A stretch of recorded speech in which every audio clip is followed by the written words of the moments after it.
انسانی حقوق کی پامالی اور ممالک و حکومتی نظاموں پر اثرات کا جائزہ لینے سے یہ حقیقت آشکار ہوتی ہے کہ ان کارپوریشنز کی معاشی طاقت اکثر کئی قومی معیشتوں سے زیادہ ہوتی ہے، کیونکہ دنیا کی 100 بڑی معیشتوں میں سے 51 کارپوریشنز ہیں جو انہیں حکومتی پالیسیوں، قانون سازی اور انسانی حقوق پر گہرا اثر ڈالنے کی صلاحیت دیتی ہیں، اور یہ طاقت خاص طور پر ترقی پذیر ممالک میں ماحولیاتی تباہی، مزدوروں کے استحصال اور سیاسی بدعنوانی کا باعث بنتی ہے، جہاں ریگولیٹری فریم ورک کمزور ہوتے ہیں اور غیر ملکی سرمایہ کاری پر انحصار زیادہ ہوتا ہے۔ لابنگ، رشوت خوری اور ریاستی جبر میں سہولت کاری کے ذریعے MNCs نہ صرف بنیادی انسانی حقوق کی خلاف ورزی کرتی ہیں بلکہ جمہوری اداروں کو مسخ بھی کرتی ہیں، جس سے عدم مساوات، استثناء اور سماجی ناانصافی کا سلسلہ جاری رہتا ہے۔ نائجیریا کے نائجر ڈیلٹا میں رائل ڈچ شیل کی 1990 کی دہائی کی سرگرمیاں انسانی حقوق کی سنگین خلاف ورزیوں کی واضح مثال ہیں،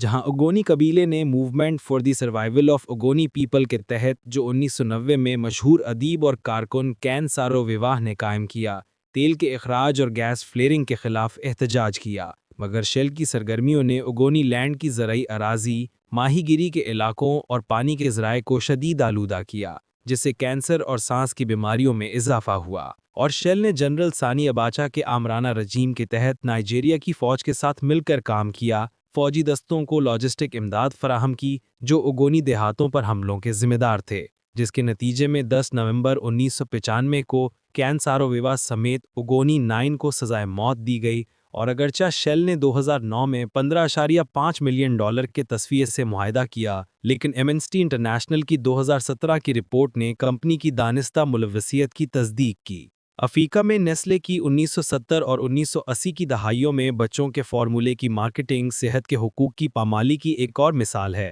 جہاں کمپنی نے ملک نرسز کے ذریعے فارمولے کو فروغ دیا اور صحت کے کارکنوں کو رشوت دی، جس کے نتیجے میں آلودہ پانی سے تیار فارمولے کی وجہ سے بچوں میں اموات کی شرح بڑھی، اور اگرچہ عالمی ادارہ صحت نے 1981 میں مارکیٹنگ کوڈز اپنائے، لیکن نیسلے کی خلاف ورزیاں جاری رہیں۔ ایکویڈور کے ایمیزون جنگلات میں شیورون کی سرگرمیوں نے 16 بلین گیلن زہریلا فضلہ ندیوں میں پھینکا، جس سے مقامی قبائل متاثر ہوئے، اور اگرچہ ایکویڈور کی عدالتوں نے $9.5 بلین کا فیصلہ دیا، شیورون نے ادائیگی سے بچنے کے لیے اثاثہ جات فروخت کیے اور بین الاقوامی ٹریبیونلز کے ذریعے جواب دہی سے بچ نکلا۔